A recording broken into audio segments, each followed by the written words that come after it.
নমস্কার, আপনারা দেখছেন কলকাতা টিভি। আপনাদের সঙ্গে রয়েছে আমি অহনা। শুরু করছি জেলার সারাদিন। জেলার সারাদিনের শুরুতেই চোখ রাখবো হেডলাইন্সে। হোগল নদীর পার ধসে নদীগর্ভে ঘরবাড়ি বাসন্তীতে দুর্গতদের উদ্ধারে প্রশাসন, যুদ্ধকালীন তৎপরতা শুরু, বাঁধ মেরামত।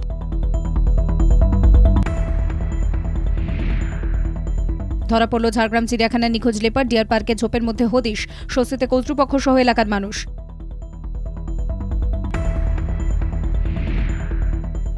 ভাবগম্ভীর পরিবেশে জয়রামবাটিতে মা শারদার ভিটের মাতৃমন্দিরে দশভুজার আরাধনা, কুমারী পুজো দেখতে নামে দর্শনার্থীদের ভিড়।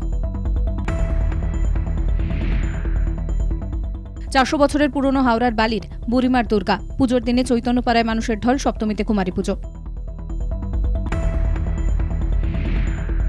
চাল দিয়ে 3 ইঞ্চির দুর্গা প্রতিমা সাগরে শোভা পাবে শ্রীধান সর্বজনীন দুর্গাপুজো মণ্ডপে, তারই শেষ মুহূর্তের প্রস্তুতিতে শিল্পী দেবতোষ দাস।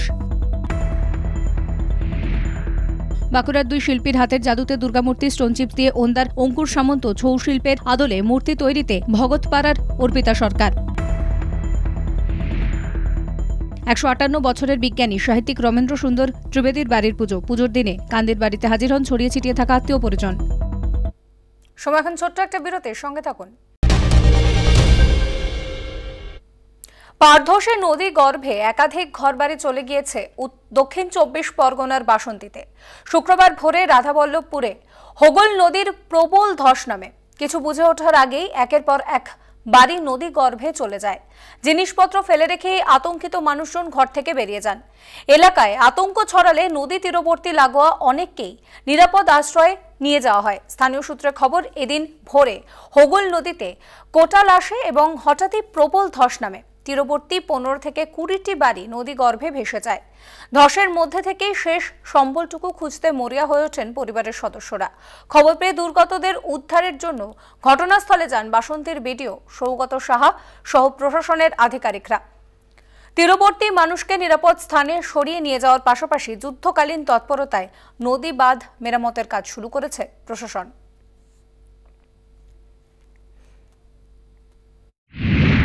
একটা বড় ধস নেমেছে। ধস নেমে 15-16টা বাড়ি একদম নদীগর্ভে চলে গেছে। কোনো হতাহত হয়নি, কোনো লাইফ লস হয়নি। আমরা ইরিগেশন দপ্তরকে খবর দেওয়ার পর সঙ্গে সঙ্গে ইরিগেশন দপ্তর এসে ওখানকার রিপেয়ার ওয়ার্ক এবং এমবাঙ্কমেন্ট রিপেয়ারিংয়ের কাজটা করছে। এর সাথে আমাদের যা রিলিফ ম্যাটেরিয়ালস দেওয়ার সেগুলো আমরা দিচ্ছি, যেমন আমাদের জামা কাপড়, হাঁড়ি কড়াই, এইগুলো যা যা আছে সেগুলো আমরা এখন দিচ্ছি। সমস্ত পরিবাররাই সেফ জায়গাতেই আছে।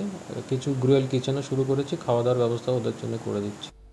তৃণমূল কর্মীকে কুপিয়ে খুন করে উত্তর 24 পরগনার বসিরহাটের মাটিয়ার রাজপুরের বাজার এলাকায় এই ঘটনাটি ঘটেছে। নিহতের নাম মোফাজ্জল হক। গুলিবিদ্ধ হয়ে গুরুতর জখম হয়েছেন হাফিজুর গাজী নামে আরও এক তৃণমূল কর্মী। আশঙ্কাজনক অবস্থায় তাকে বসিরহাট হাসপাতালে ভর্তি করা হয়েছে। অবস্থার অবনতি হলে হাফিজুরকে কলকাতা হাসপাতালে নিয়ে যাওয়া হয়। স্থানীয় সূত্রে খবর, বৃহস্পতিবার রাতে মোফাজ্জল হক ও হাফিজুর গাজী বাইকে করে আঁকুপুরে বাড়ি ফিরছিলেন। পথে 8 থেকে 10 জন সশস্ত্র দুষ্কৃতী মোফাজ্জলকে বাইক থেকে নামিয়ে এলোপাথারি কোপাতে থাকে। মৃত্যু নিশ্চিত করতে মাথায় ও বুকে একাধিক গুলি চালানো হয়। সঙ্গী হাফিজুরকেও গুলি চালালে গুরুতর জখম হন তিনি। স্থানীয় বাসিন্দাদের কাছ থেকে খবর পেয়ে ঘটনাস্থলে যায় মাটিয়া থানার পুলিশ। 2 তৃণমূল কর্মীকে উদ্ধার করে হাসপাতালে নিয়ে যাওয়ার পথে মোফাজ্জলের মৃত্যু হয়। ঘটনার পর এলাকায় উত্তেজনা ছড়ায়। বৃহস্পতিবার রাত থেকেই এলাকা থমথমে। মৃতের স্ত্রী রেজিনা বিবির অভিযোগ, এলাকায় সক্রিয় তৃণমূল কর্মী ছিলেন বলে খুন করা হয়েছে। তৃণমূলের অভিযোগ, রাতের অন্ধকারে বিজেপি আশ্রিত দুষ্কৃতীরা তাদের কর্মীকে খুন করেছে, যদিও অভিযোগ অস্বীকার করেছে বিজেপি। ঘটনার তদন্ত শুরু করেছে পুলিশ।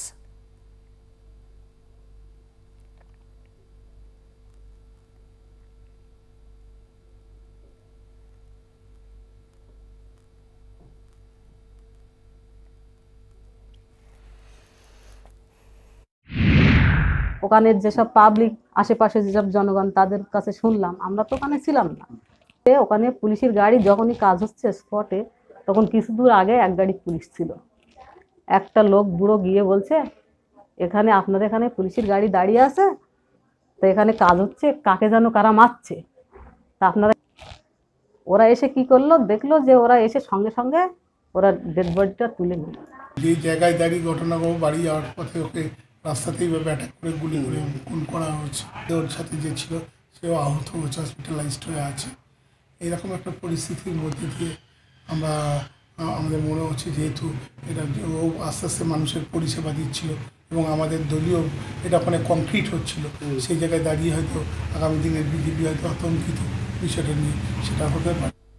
মনোনয়ন জমা দিলেন শান্তিপুর উপনির্বাচনের বিজেপি প্রার্থী নিরঞ্জন বিশ্বাস। শুক্রবার রানাঘাট মহকুমা শাসকের অফিসে গিয়ে মনোনয়ন জমা দেন বিজেপি প্রার্থী। শান্তিপুরের গোবিন্দপুর কালীবাড়িতে পুজো দিয়ে দলীয় কর্মীদের নিয়ে মনোনয়ন জমা দিতে যান তিনি। ছিলেন নদিয়া দক্ষিণের বিজেপি সাংগঠনিক সভাপতি অশোক চক্রবর্তী এবং রানাঘাটের সাংসদ জগন্নাথ সরকার সহ অন্যান্য বিজেপি নেতারা। নদিয়া দক্ষিণের বিজেপির সাংগঠনিক সাধারণ সম্পাদক ছিলেন বিজেপি প্রার্থী নিরঞ্জন বিশ্বাস। রাজ্যের ক্ষমতা তৃণমূলের হাতে গেলেও এই আসনে জয়ের বিষয়ে নিশ্চিত বিজেপি প্রার্থী।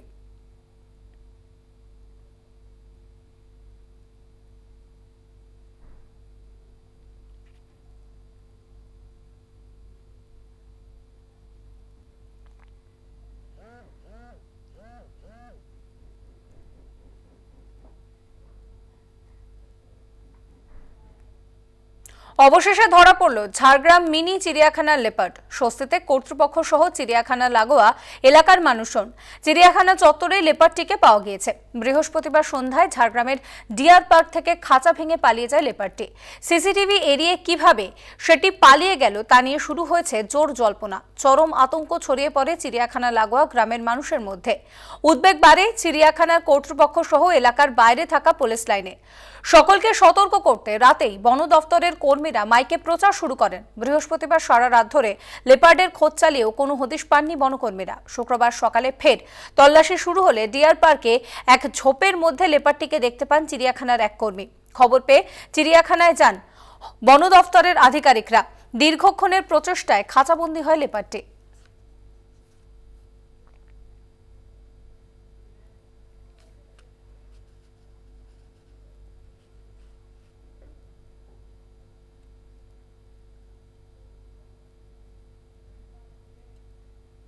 সময় এখন একটা বিরতির, সঙ্গে থাকুন।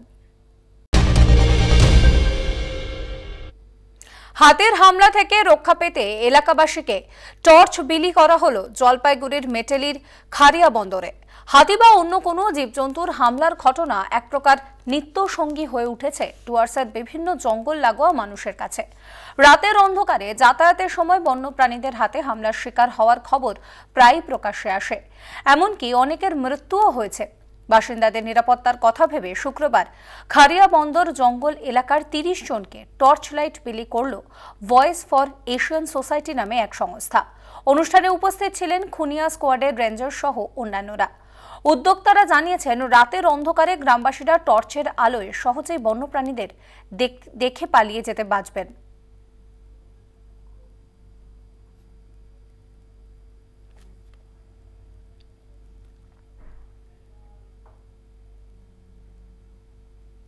সাত মাস ধরে ১০০ দিনের কাজ করেও মজুরি না পেয়ে জিটি রোড অবরোধ করে বিক্ষোভ গ্রামবাসীদের। হুগলির ইটাচুনা খান্নান পঞ্চায়েতের নইপুকুর এলাকার বাসিন্দাদের অভিযোগ, তাদের ১০০ দিনের কাজ করানো হলে টাকা দেওয়া হচ্ছে না।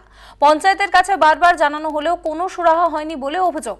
পুজোর আগে টাকা না পেয়ে জিটি রোড অবরোধ করে বিক্ষোভ দেখান গ্রামবাসীরা। প্রশাসনের তরফে তাদের আশ্বাস না দেওয়া হলেও বিক্ষোভ চালিয়ে যাবেন বলে জানান বিক্ষোভকারীরা।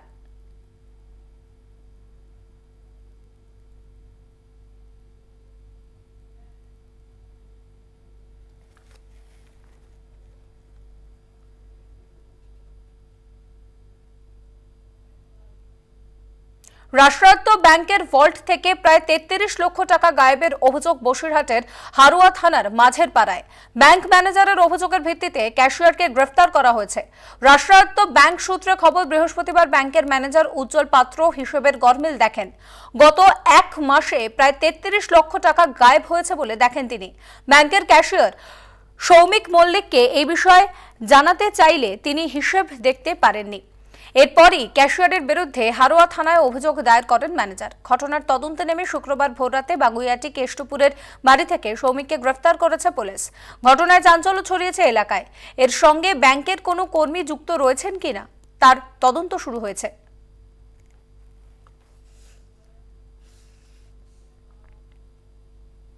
বুধের পর বৃহস্পতিবার বিজেপি ও সিপিএম ছেড়ে তৃণমূলে যোগদান অব্যাহত উত্তর 24 পরগনার স্বরূপনগরে। দুই দল থেকে 300-র বেশি কর্মী সমর্থক ঘাসফুল শিবিরে যোগ দিলেন।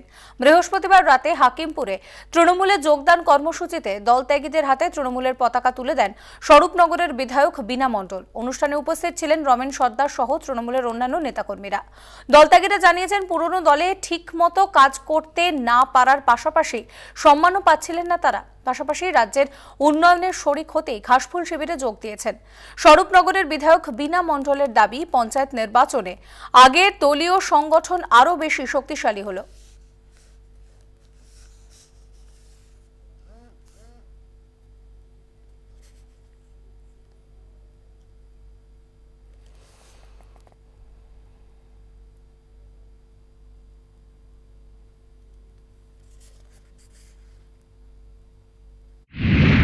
মতদর্শগত পার্থক্যের কারণে আমি আজকে তৃণমূলে জয়েন করলাম এবং আগামী দিনে তৃণমূলের সঙ্গে কাজ করতে চাই। সময় একটা বিরতির সঙ্গে থাকুন। শহরের জন্য পুজোর গাইড ম্যাপ প্রকাশ করল জলপাইগুড়ি জেলা পুলিশ। বৃহস্পতিবার উদ্বোধন হওয়া গাইড ম্যাপে করোনা সতর্কতায় দর্শনার্থীদের স্বাস্থ্যবিধি মেনে চলার কথা বলা হয়েছে। পাশাপাশি পুজোর সময় নিরাপত্তা ব্যবস্থা সুনিশ্চিত করতে বেশ কিছু পদক্ষেপ নিচ্ছে পুলিশ প্রশাসন। কোতওয়ালি থানা এলাকায় 5টি ট্রাফিক বুথ বসানো হয়েছে। গোশালা মোড়, কদমতলা, শান্তিপাড়া, থানা মোড় ও পাহাড়পুর মোড়ে বুথগুলি বসছে। প্রতি বুথেই প্রাথমিক চিকিৎসা সরঞ্জাম মজুত রাখা হবে। পুজোর সময় আইন শৃঙ্খলা মেনে দর্শনার্থীদের বিভিন্ন মণ্ডপে যাওয়ার পরামর্শ দিয়েছেন পুলিশ সুপার দেবশ্রী দত্ত। পাশাপাশি তিনি জানান, পুলিশের সহায়তা কেন্দ্র থেকে শিশুদের জন্য চাইল্ড কার্ড দেওয়া হবে। কার্ডে নাম, ঠিকানা লিখে শিশুদের কাছে রাখতে হবে। ভিড়ের মাঝে হারিয়ে গেলে বা কোনো বিপদে পড়লে সহজেই শিশুর অভিভাবককে খুঁজে পাওয়া যাবে এবং তার কাছে পৌঁছানো যাবে। গাইড ম্যাপ উদ্বোধন অনুষ্ঠানে পুলিশ সুপার ছাড়াও উপস্থিত ছিলেন স্থানীয় বিধায়ক সহ প্রশাসনের আধিকারিক।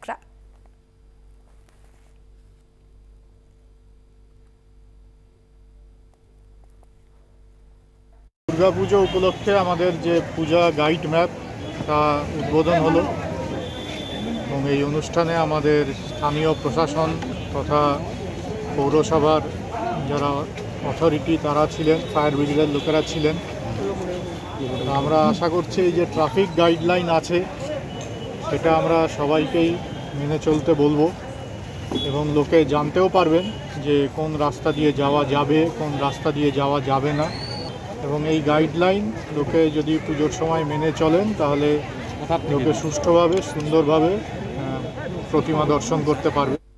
শেষ মুহূর্তের প্রস্তুতিতে বোলপুরের জামবনি পুজো মণ্ডপ। 38 বছরের পুজোর এবারের থিম মহাপ্রলয়ে মহাকাল। করোনার থাবা থেকে দেবাদিদেব মহাদেবী রক্ষা করতে পারেন, তাই মহাদেবকে সামনে রেখে এমন থিম ভাবনা বলে জানিয়েছেন উদ্যোক্তারা। করোনা সতর্কতায় পুজো মণ্ডপে ঢোকার জন্য নানান বিধিও রয়েছে। দূরত্ব বিধি মানার পাশাপাশি 2টি ডোজ নেওয়া দর্শনার্থীদের মণ্ডপে ঢুকতে দেওয়া হবে।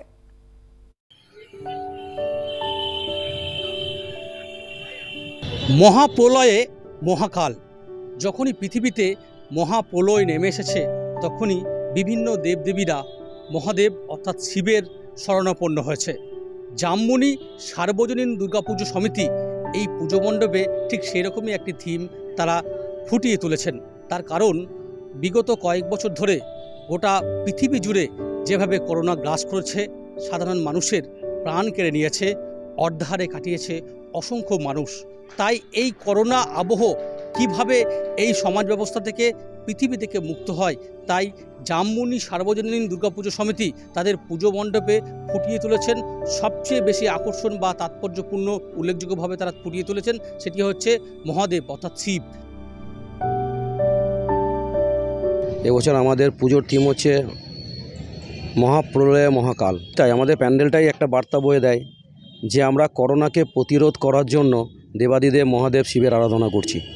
কারণ আমরা যখন দেখেছি যে পৃথিবীতে প্রলয় নেমে এসেছে বা পৃথিবীতে কোনো অসুরদের শাসন চলেছে, আমরা উজ্জয়নে দেখেছি, তো সেই দেবাদিদেব মহাদেবকে দেখেছি তার সেই এখান থেকে আমাদেরকে মুক্তি দিতে।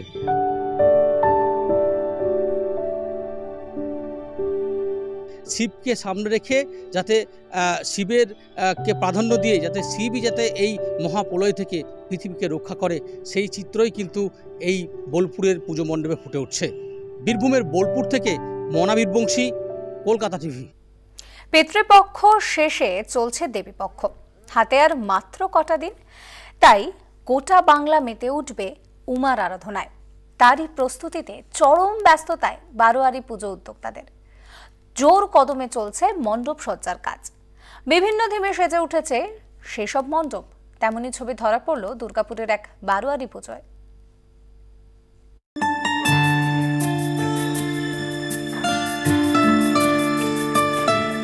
দুর্গাপুরের অগ্রণী সংস্কৃতি পরিষদের পুজো ৫৪ বছরে পড়েছে। ডোকরা শিল্পের সাজে আদিম সভ্যতার কথা তুলে ধরা হচ্ছে মণ্ডপে। ফোম, লোহার পাইপ, চাটাই সহ বিভিন্ন সামগ্রীর ব্যবহারে সেজে চলছে সেই সাজ। বৃষ্টি থেকে থিম রক্ষার জন্য দেওয়া হচ্ছে বিশেষ রঙের প্রলেপ। কয়েক মাস ধরে আসানসোলের শিল্পী তাপস হাজরা মণ্ডপ সাজানোর কাজে ব্যস্ত রয়েছেন।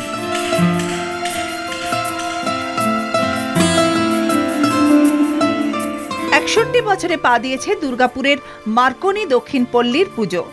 গ্রাম বাংলা সৃষ্টিকে তুলে আনতে চাইছেন উদ্যোক্তারা। মাটির প্রদীপ, হাঁড়ি, ভাঁড় সহ বিভিন্ন সামগ্রী দিয়ে সাজিয়ে তোলা হচ্ছে মণ্ডপ। ২ মাস ধরে পূর্ব মেদিনীপুরের পরিবেশ জানা ও তাঁর দলবল কাজ করে চলেছে।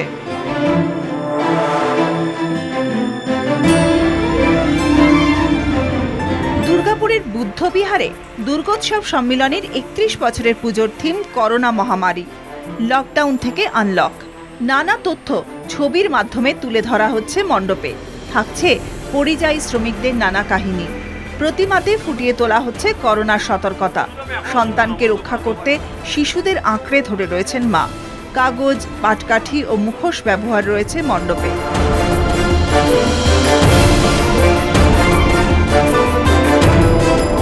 দুর্গাপুর থেকে সঞ্জীব সুইয়ের রিপোর্ট, কলকাতা টিভি।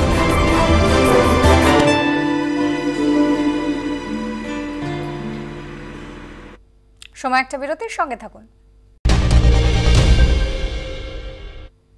যারা এসেছে ও যারা আসেনি কিংবা যারা আসবে তাদের জানিয়ে দিও সকলের ওপর আমার ভালোবাসা রয়েছে, বলেছিলেন জয়রামবাটির মা শারদা। জগৎ জননী রূপেই যিনি স্বামী রামকৃষ্ণের কাছ থেকে পেয়েছিলেন মাতৃ আরাধনার পুষ্পাঞ্জলি, যাকে সাক্ষাৎ দুর্গা মেনে প্রমাণ করেছিলেন বিবেকানন্দ। সেই শারদার জন্মভিটেতে দুর্গাপুজোর অনুভূতি একেবারে আলাদা। এ যেন উমার গায়ে আরেক উমার আরাধনা।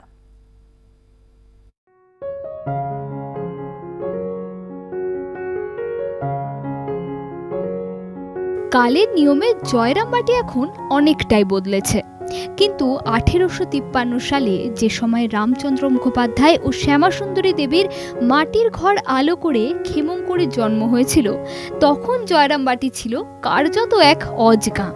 পরবর্তীকালে নাম বদলে মাত্র ৫ বছর বয়সে শারদামণির বিয়ে হয় কামারপুকুরের গদাধর চট্টোপাধ্যায়ের সঙ্গে। যদিও বিয়ের পর দীর্ঘ ১ দশক বাপের বাড়িতেই ছিলেন মা শারদা। তারপরে স্বামীর ঘর করতে কামারপুকুরে পাড়ি দিলেও একদিকে জয়রামবাটির সঙ্গে তার নারীর যোগ যেমন ছিন্ন হয়নি কখনো, তেমনি জীবদ্দশায় কখনো ভিটে বাড়ির দুর্গাপুজো দেখতে যেতে পারেননি শারদামণি।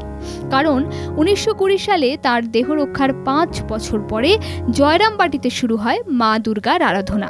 ১৯২৫ সাল থেকে এখানে দুর্গাপূজা শুরু হয়। দুর্গাপূজাটা সেই সময়কার পরিস্থিতি অনুযায়ী ঘটে পূজা করা হতো। 7 বছর ওইভাবেই চললো। তারপরে ১৯৩২ সাল থেকে এটা প্রতিমায় পূজা শুরু হয় দুর্গাপূজা। তখন থেকেই প্রতিমায় পুজো চলছে এবং ২০১১ সাল থেকে এখানে বাইরে মণ্ডপ বানিয়ে বড় প্যান্ডেল ইত্যাদি করে যাতে বেশি ভক্তরা বসে আরামে পুজো দেখতে পারে সেই ব্যবস্থাও নেওয়া হয়েছিল। জয়রামবাটির ইতিহাস বলছে শারদামণির মা শ্যামাসুন্দরীর উদ্যোগে মুখার্জি বাড়ির ভিটেতে কেবল জগদ্ধাত্রীর পুজোর চল ছিল। পরবর্তীকালে রামকৃষ্ণের শিষ্য তথা বেলুর রামকৃষ্ণ মিশনের মহারাজ স্বামী শারদানন্দের উদ্যোগে দুর্গাপুজো শুরু হয় জয়রামবাটিতে। স্পটে উৎসর্গ করে 1925 সালে যে পুজো শুরু হয়েছিল মাতৃমন্দিরে, কালে কালে সেই পুজোর খ্যাতি ছড়িয়ে পড়ে গোটা রাজ্যে। বিশেষ করে অষ্টমীর দিন কুমারী পুজো দেখতে দূর দূরান্তের মানুষজন ভিড় করেন জয়রামবাটিতে। যদিও করোনা পরিস্থিতিতে এবছর নাট মন্দিরেই আয়োজন করা হয়েছে দুর্গাপুজোর। পূজার সময় আসা বলতে যে কুমারী পূজা হয়, কুমারী পূজা এখানে বসে দেখা, বা এখানে একটা সবথেকে বলতে কি মায়ের বাড়ি, এটা নিজের বাড়ি মনে হয়। এটা মনে হয় আমি নিজে আছি, মায়ের কাছে আছি, পূজা দেখছি। এটা ভীষণ আলাদা। যে কোনো জায়গায় পূজা মণ্ডপে, মানে আরও অনেক জায়গাতেই আমি দেখেছি মণ্ডপে দেখা, বা অন্য কোনো বড় পূজা বাড়িতে যেখানে পুরানো দিনের পূজা হয় সেসব পূজাও দেখেছি, কিন্তু মায়ের কাছে পূজা এখন একদম অন্যরকম। এখানে ফিলিংটাই আলাদা হয়। ভাবগম্ভীর পরিবেশে সনাতন পদ্ধতিতে মা দুর্গা পূজিত হন জয়রামবাটিতে। সেই পুজো দেখতেই মায়ের বাটিতে ভিড় উপচে পড়ে পুণ্যার্থীদের। জয়রামবাটি মাতৃমন্দির, বিভিন্ন প্রান্তের বহু ভক্ত সমাগম হয় পুজো দেখার জন্য। বিশেষ করে অষ্টমীর দিন কুমারী পুজো দেখার জন্য ভক্তের ঢল নামে জয়রামবাটি মাতৃমন্দিরে। বাঁকুড়া জয়রামবাটি থেকে সৌরভ গঙ্গোপাধ্যায়, কলকাতা টিভি। সময় এখন ছোট্ট একটা বিরতির, সঙ্গে থাকুন। পুজো সংক্রান্ত খবর আপনাদের দেখাবো, তবে তার আগে এই মুহূর্তের একটি গুরুত্বপূর্ণ খবর আপনাদের জানিয়ে রাখবো। ইসলামপুরে তৃণমূলের পঞ্চায়েত সদস্য এনামুল হককে গুলি করে খুন করা হয়েছে। প্রকাশ্য দিবালোকে এই ঘটনাটি ঘটেছে। অভিযোগের তীর সিপিএম এর দিকে। বাড়ি ফেরার পথে তাকে খুন করা হয়েছে, এমনটাই কিন্তু অভিযোগ উঠছে। যদিও সিপিএম বিষয়টিকে অস্বীকার করে পাল্টা তৃণমূলের গোষ্ঠী দ্বন্দ্ব হিসেবেই বর্ণনা করেছে। বিস্তারিত জানবো এই মুহূর্তে। আমাদের সঙ্গে ফোন লাইনে রয়েছেন আমাদের প্রতিনিধি দীপঙ্কর দে। দীপঙ্কর, বিস্তারিত জানতে চাইবো। যান্ত্রিক গোলযোগের কারণে যোগাযোগ বিচ্ছিন্ন হয়ে গিয়েছে, আপনাদের আরো একবার জানিয়ে রাখবো। তৃণমূলের পঞ্চায়েত সদস্য এনামুল হককে প্রকাশ্য দিবালোকে খুন করা হয়েছে। ঘটনায় ব্যাপক উত্তেজনা ছড়িয়ে পড়েছে। অভিযোগের তীর সিপিএম এর দিকে। যদিও তৃণমূলের গোষ্ঠী কোন দলের জেরেই এই খুন বলে পাল্টা দাবি সিপিএম এর। খবর পেয়ে ঘটনাস্থলে আসে ইসলামপুর থানার পুলিশ। বিস্তারিত জানবো এই মুহূর্তে। আমাদের সঙ্গে আবারও রয়েছেন আমাদের প্রতিনিধি দীপঙ্কর দে। দীপঙ্কর, বিস্তারিত জানতে চাইবো। হ্যাঁ দেখো, আমরা তোমাকে প্রথমে জানিয়ে রাখি যে ইসলামপুর ব্লকের যে আগডিমটি খুন্তি গ্রাম পঞ্চায়েত, এখানে কিন্তু যতগুলি পঞ্চায়েত সদস্য রয়েছেন সবাই কিন্তু তৃণমূল সদস্য, এবং আজকে যে তৃণমূল সদস্য খুন হয়েছেন তার নাম হচ্ছেন এনামুল হক তাকে বলেন, এবং এই মানুষটি বহুল পরিচিত একরামুল নামে। আজকে ইসলামপুর থেকে তার যে আগডিমটি খুন্তি গ্রাম পঞ্চায়েতের যে বন্দিরাম গছ এলাকা রয়েছে, সেই বন্দিরাম গছে কিন্তু তার বাড়ি। সে তার নিজের বাইকে করে ইসলামপুর থেকে তার ব্যক্তিগত কাজ সেরে সে বাড়ি ফিরছিলেন। সেই সময় ইসলামপুর থানার যে রিংকুয়া এলাকা রয়েছে, সেই রিংকুয়া এলাকায় কিন্তু দুষ্কৃতীরা তাকে লক্ষ্য করে তাকে 4 রাউন্ড গুলি চালিয়েছে, এবং সেই গুলি কিন্তু তার মাথার পেছনে লেগে একদম সামনে দিয়ে চোখ দিয়ে বেরিয়ে যায়। এরকম একটি নৃশংসভাবে এই তৃণমূল পঞ্চায়েতকে খুন করার অভিযোগ তুলেছে স্থানীয় তৃণমূল নেতৃত্ব। পাশাপাশি ইসলামপুর যে ব্লক তৃণমূল সভাপতি রয়েছেন জাকির হোসেন, তিনি কিন্তু একেবারেই বাকরুদ্ধ হয়ে পড়েন। তিনি ইসলামপুর মহকুমা হাসপাতালে যখন পৌঁছন এবং ঘটনাস্থলে এই খবর জানাজানির পরেই কিন্তু ইসলামপুর থানার বিশাল পুলিশ বাহিনী সেখানে কিন্তু পৌঁছে যায়, এবং সেখান থেকে কিন্তু সেই তৃণমূল পঞ্চায়েত সদস্যর মৃতদেহ উদ্ধার করে ইসলামপুর মহকুমা হাসপাতালে নিয়ে আসা হয় ময়না তদন্তের জন্য। এবং এই খবর ছড়িয়ে পড়তেই কিন্তু ইসলামপুর জুড়ে এক কান্নার রোল পড়ে যায়। এরকম ইসলামপুর মহকুমা হাসপাতালে প্রচুর মানুষের, তার এই তৃণমূল পঞ্চায়েত সদস্য যিনি রয়েছেন যে ইকরামুল, তার কিন্তু পরিবারের সদস্যদের পাশাপাশি বহু নেতৃত্ব, তৃণমূল নেতৃত্ব, তারা কিন্তু ইসলামপুর মহকুমা হাসপাতালে ভিড় করেছে, এবং এখনো পর্যন্ত প্রচুর মানুষের ভিড় ইসলামপুর মহকুমা হাসপাতালে উপচে পড়ছে শুধু একবার শেষবারের জন্য তাদের প্রিয় পঞ্চায়েত সদস্য এনামুল হক ওরফে একরামুলকে দেখার জন্য। না, ধন্যবাদ দীপঙ্কর। আমরা কথা বলছিলাম আমাদের প্রতিনিধি দীপঙ্করদের সঙ্গে।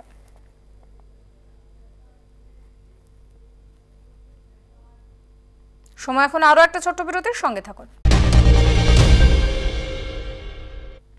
এবার 453 বছরে পা দিল কাটোয়ার হারিবাড়ির দুর্গাপুজো। এখানে দেবী দুর্গা হারিমা নামে পূজিত হন। স্বপ্নাদেশ পেয়ে এই দুর্গাপুজো শুরু হয় হারিবাড়িতে। পুজোর 4 দিন বহু মানুষ এই হারিবাড়িতে ভিড় করেন। 453 বছরে পা দিল কাটোয়ার হারিবাড়ির দুর্গাপুজো। এই পুজোকে ঘিরে রয়েছে বহু লোককথা। কাটোয়ার এই পুজো দেখতে দূর দূরান্ত থেকে বহু মানুষ এই 4 দিন হারি বাড়িতে ভিড় করেন। তবে এবার করোনা বিধি মেনে পুজোর আয়োজন করা হলেও জৌলুস কমেছে অনেকটাই। শুধু রীতি ও প্রথা মেনে হারি বাড়িতে পূজিত হবেন হারিমা। আমরা যেটা শুনেছি বাপ ঠাকুরের মুখে আজ 350 বছর আগে এখানে হারি সম্প্রদায় একজন ছিলেন। একদিন দুপুরবেলায় এক ভদ্রমহিলা একটি ছেলে একটি মেয়েকে আনেন যে আমি খুব ক্ষুধার্ত, খেতে পাই নাই, তার মধ্যে খেতে দে। তখন সে বললো আমি তো মা খুব গরিব, আমি কিছু খেতে দেবো না, আমাকে পান্তা পাচ্ছে, খাবি? বললো তাই খাবো, তাই দে। বলে তাহলে বস পাতা আনতে যায়। পাতা আনতে গেছে আর ছিলেন না, ভদ্রমহিলা চলে গিয়েছিলেন। সব বাড়ির লোকে সব বেরিয়ে করে খুঁজতে পাই নাই। রাত্রে স্বপ্ন দিল যে আমি হারিমার রূপে পান্তা ভাত খেয়েছি, হ্যাঁ তুই আমার পুজো কর। কথিত আছে স্বপ্নাদেশ পেয়ে দেবী দুর্গার পুজোর সূচনা হয় হারি বাড়িতে। যখন থেকে এই বাড়িতে পুজো শুরু হয় সেই সময় এই পরিবারের আর্থিক অবস্থা খুবই খারাপ ছিল। স্বপ্নাদেশে নাকি শুধু থোরের নৈবেদ্য দিয়ে মাকে পুজো দেওয়ার আদেশ ছিল। বর্তমানে পরিস্থিতি এখন অনেকটাই উন্নত হয়েছে। মা হচ্ছে স্বপ্নাদি এবং মানসিক, তবে আমাদের দরিদ্র সংসার ছিল বলে মা যে স্বপ্ন দিয়েছিল, আমরা খুব অক্ষম বলে মায়ের কাছে ক্ষমা চেয়েছিলাম। মা বললো আমাদের কোনো কিছুই দরকার নেই, আমাকে থোরের নৈবেদ্য আর কলা পাতার বিয়েতে দিলেই হবে। মায়ের সমস্ত দায়িত্ব সেবার দিয়ে সব কিছু মা নিজে চালায়। করোনাকালে পুজোর জৌলুস কমেছে অনেকটাই, তবে নিষ্ঠাতে এক বিন্দু ভাটা পড়েনি।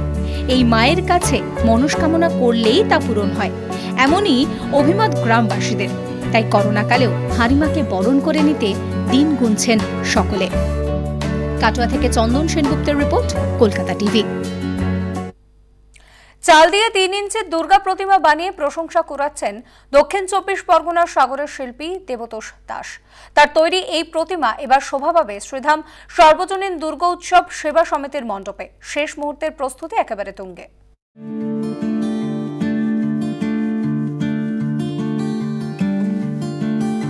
প্রাকৃতিক বিপর্যয় বিধ্বস্ত দক্ষিণ 24 পরগনার সাগরদ্বীপ। এখনো বিভিন্ন এলাকায় জমে রয়েছে জল। প্রকৃতির সঙ্গে নিত্যদিন লড়াই করে বেঁচে থাকেন এখানকার মানুষ। তবে শারদ উৎসবের দিনগুলি তাদের কাছে আনন্দের।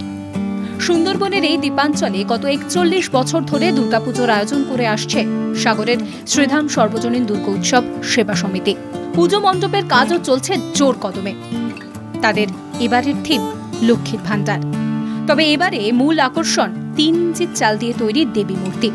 শিল্পী দেবতোষ দাস নিজের হাতে তৈরি করেছেন এই মূর্তি। মণ্ডপ তৈরির কাজও চলছে জোর কদমে।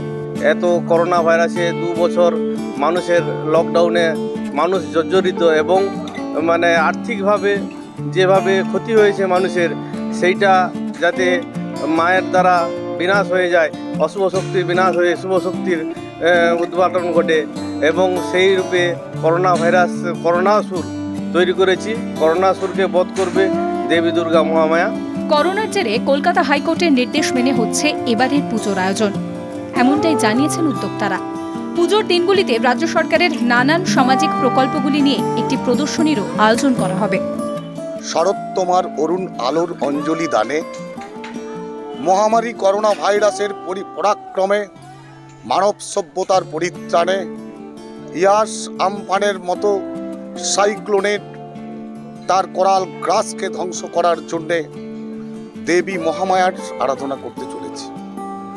আর সাথে রেখেছি বঙ্গজননী, যিনি বাংলার হয়ে যিনি শাসন করছেন, তিনি লক্ষ্মীর ভাণ্ডার কর্মসূচি যে প্রকল্প তিনি দিয়েছেন সারা বাংলায়, সমস্ত মায়েরা কিন্তু উজ্জীবিত। তাদের সামনে রেখে পশ্চিমবঙ্গ সরকারের এই প্রকল্পটিকে আমরা তুলে ধরার চেষ্টা করেছি পুতুল প্রদর্শনীর মধ্যে দিয়ে। প্রতিটি ঘূর্ণিঝড়ে তছনছ করে দেয় সাগরদ্বীপকে। যখনই নতুন করে গড়ে তোলার স্বপ্ন দেখেন ফের প্রাকৃতিক বিপর্যয়ের ভ্রুকুটি। তবে সমস্ত দুঃখ দুর্দশা দূর করতে এই 4 দিন উমার কাছেই আরাধনায় মাতবেন সাগরদ্বীপের মানুষরা। সাগর থেকে অরিন্দম ঘোষের রিপোর্ট, কলকাতা টিভি। জেলা সারাদিন আজকের মতন এই পর্যন্তই। দেখতে থাকুন কলকাতা টিভি, রাত দিন 7 দিন।